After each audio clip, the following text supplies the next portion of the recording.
Toyota hybrids and gas cars have a reputation for being cheap to own and hard to kill. Compared to a lot of brands, that reputation is well earned. But there's a side of the story most people never see until it's too late. When a Toyota does go wrong, the big failures are not $200 repairs. They're $1,000 hits that usually show up suddenly and at the worst possible time. The good news is that most of those expensive failures are either preventable or can be pushed very far into the future if you understand what actually fails, why it fails, and what warning signs you should never ignore. We're going to walk through the 7 most expensive Toyota hybrid and gas repairs that show up in the real world, what they typically cost, and what you can do to avoid them entirely, or at least delay them until long after you've gotten your money's worth from the car. If you've been driving long enough to care more about what you'll pay at 150,000 miles than what's on the window sticker today, this is for you. I'm GearHead Genius. Let's get into it. The first expensive repair is the famous one, hybrid battery replacement on models like the Prius, Camry Hybrid, and REV4 Hybrid. This is the fear every hybrid shopper has. The battery will die and I'll get a $5,000 bill. With Toyota, that fear is exaggerated but not completely made up. In the real world, Toyota hybrid batteries are extremely durable. Seeing an original Prius or Camry pack last 12 to 15 years and 200,000 to 250,000 miles is normal. But in hotter climates or on cars that live outside in the sun and never see a garage, I've seen practical battery life drop to 8 to 10 years or around 150,000 miles. When they finally go, a new OEM battery installed at a dealer generally costs between about $2,000 and $4,000 depending on the model and region. There are rebuilt and aftermarket packs that are cheaper, but quality and warranty support are all over the place. The main battery killers are heat and poor cooling. From an engineering perspective, high temperature is the enemy of battery chemistry. If you park your hybrid in direct sun in a place like Phoenix or Las Vegas day after day for years, the pack bakes. Toyota cools most hybrid batteries with cabin air drawn from an intake vent, usually near the rear seats or trunk area. I constantly see those intakes partially blocked with dust, pet hair, or luggage. That means the cooling fan is pulling hot, restricted air across the pack. The way to delay or avoid hybrid battery replacement is not magic. Park in shade or a garage when you can. Use windshield shades. Don't pile stuff against the battery vent. Clean that vent occasionally and replace any dedicated battery filter if your model uses one. Pay attention to early warning signs like your fuel economy dropping by 15 to 20%, the engine running more often than it used to, or the battery gauge on the dash swinging from almost empty to full very quickly. If you see those signs, you can have the pack tested before it fails completely. Keep the pack cool and breathing, and the hybrid battery replacement scare story becomes something you might face once much later in the car's life, not early on. The third expensive repair is inverter failure on Toyota hybrids. The inverter is the electronic power module that manages electricity between the battery, electric motors, and the rest of the car. It converts DC battery power to AC for the motors and does the reverse during regeneration. In most Toyotas, it's reliable, but if it fails, you're typically looking at $2,000 to $4,000 for a new OEM inverter plus labor. When it goes bad, you'll usually see a check hybrid system message, multiple warning lights, and the car may enter limp mode or refuse to move on electric power. The common enemy here is again heat. Most Toyota hybrids have a separate coolant circuit just for the inverter and sometimes the electric motors. That coolant ages just like engine coolant does.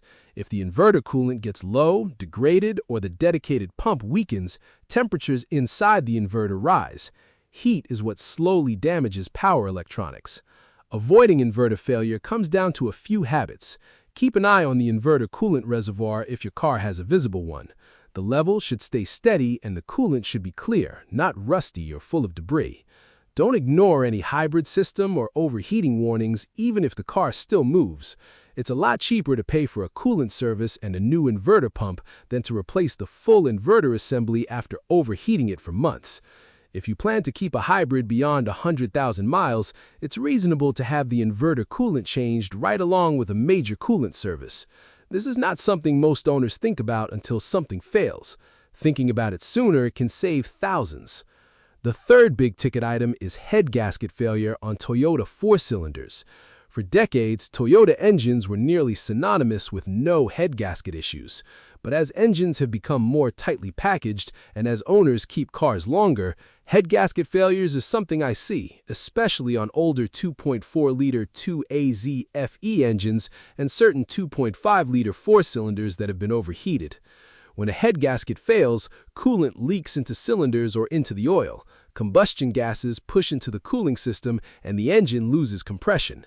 Classic symptoms include steady coolant loss with no obvious external leak, white steam or smoke from the exhaust, misfires on cold start that improve when warm, bubbling in the coolant reservoir, and overheating at highway speeds.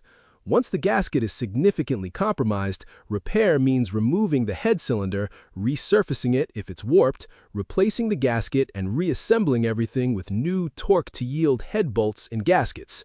On most Toyotas, that job is in the $2,000 to $3,500 range at a reputable shop. The primary root cause is almost always overheating, often one bad event, sometimes repeated smaller ones.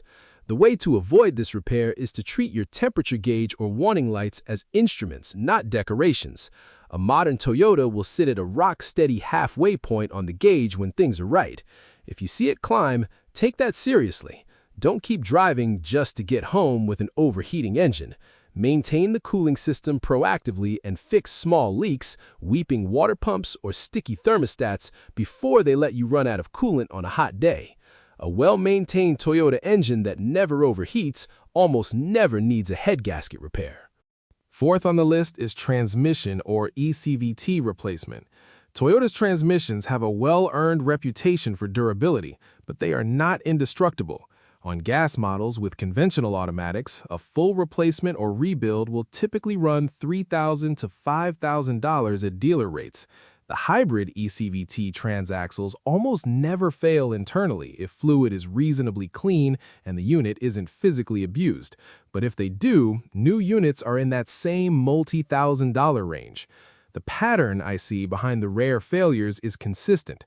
High mileage, no fluid changes ever, use in towing or heavy load conditions in hot weather, and early warning signs like slipping or harsh shifting being ignored until clutches are burned and damage is done.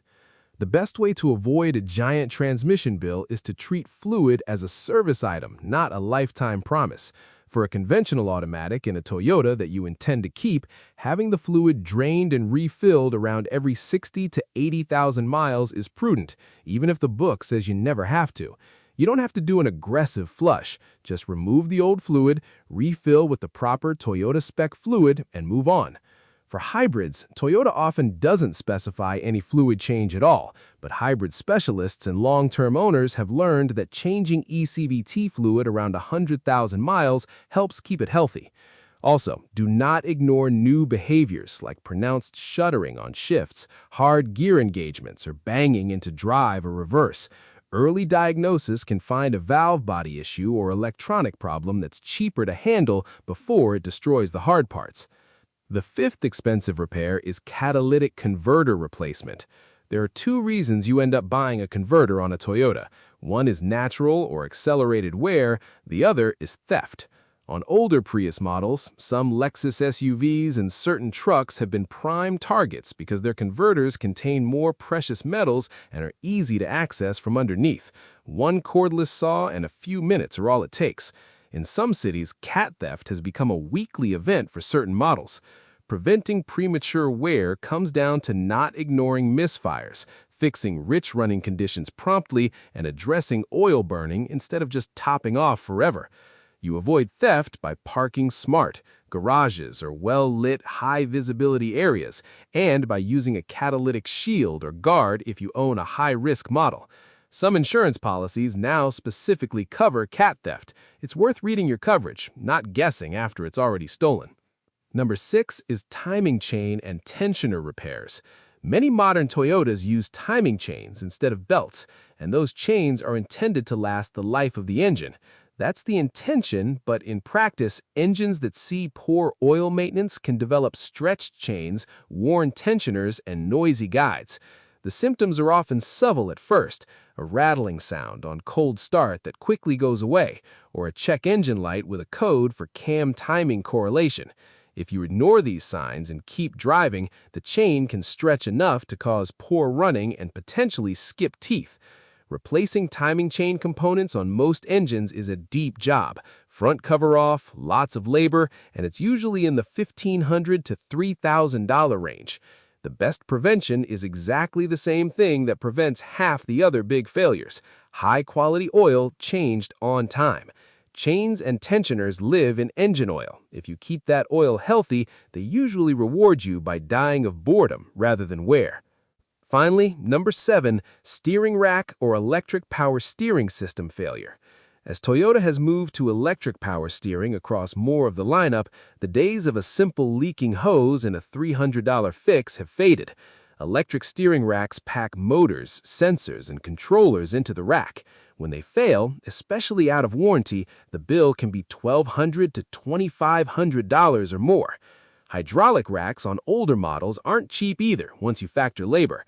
The most common contributors to early steering system death are impact damage, curb hits, potholes, and driving for years with loose suspension components that pound on the rack. Deep water or flooding exposure doesn't play well with electric racks. Prevention looks like this: fix worn tie rods and control arms when they show play instead of letting the whole front end knock around for years. Avoid plowing into curbs and potholes at speed, and take EPS or power steering warnings seriously early rather than pushing the car until it fails completely. Put all of this together and a pattern emerges. The 7 most expensive Toyota hybrid and gas repairs: hybrid batteries, inverters, head gaskets, transmissions, catalytic converters, timing chains, and steering racks, are usually not random bad luck. They are the end result of heat, neglect, stretched maintenance, or ignored warning signs. The whole reason Toyota has the reputation it does is because the cars tolerate more abuse than most and still keep going. But if you assume that means they can take any abuse indefinitely, you'll eventually meet the parts of the car that do not care about marketing stories. If you treat fluids as consumables, not permanent, if you keep heat under control, and if you respect early symptoms instead of waiting for total failure, you dramatically reduce the odds of ever paying for any of these 7 repairs. That's how you get the full Toyota experience, not just the name, but the long, boring, uneventful ownership story you were hoping for. If you want more straight, real-world breakdowns like this, where we talk about what actually fails and how to avoid it, hit subscribe. I'm GearHead Genius. Every car has a story, and my goal is to help you write one that doesn't end with a giant repair bill you could have seen coming.